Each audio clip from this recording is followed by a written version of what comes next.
Hi friends, welcome to all சப்பாட் channel. முட்டை குழம்பு மிட்டா சால்னா தாங்க இன்றைக்கி பண்ண போகிறோம். எப்படி பண்ணலான்னு பார்க்கலாமா? துருவன தேங்காய் அரை மூடி எடுத்து மிக்ஸி ஜாரில் போட்டுக்கிடலாங்க. மீடியம் சைஸ் ஒரு வெங்காயம், ஒரு தக்காளியும், 2 பட்டை, ஒரு கிராம்பும் போட்டு மைய அரைச்சி கொண்டு வந்துடலாம். எண்ணெயை ஊற்றியாச்சுங்க. கடுகும் போட்டு நறுக்கி வச்சுருக்க வெங்காயம், பச்சை மிளகா, கருவேப்பிலை போட்டு வதக்கிடலாம்.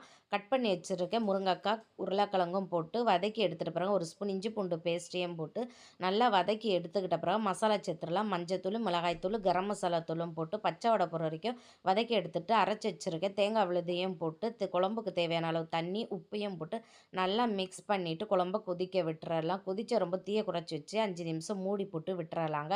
5 நிமிஷம் கழித்து ஓப்பன் பண்ணி பார்த்துட்டு அவிச்சு வச்சுருக்கேன் முட்டையும் எடுத்து போட்டு நம்ம மூடி போட்டு திருப்பி 5 நிமிஷம் குழம்ப கொதிக்க விடலாம். 5 நிமிஷம் கழிஞ்சு ஓப்பன் பண்ணி பார்த்துட்டு மல்லி இலையும் தூவி இறக்கிட்டா கம கமன் முட்டை குழம்பு மிட்டா சால்னா ரெடிங்க.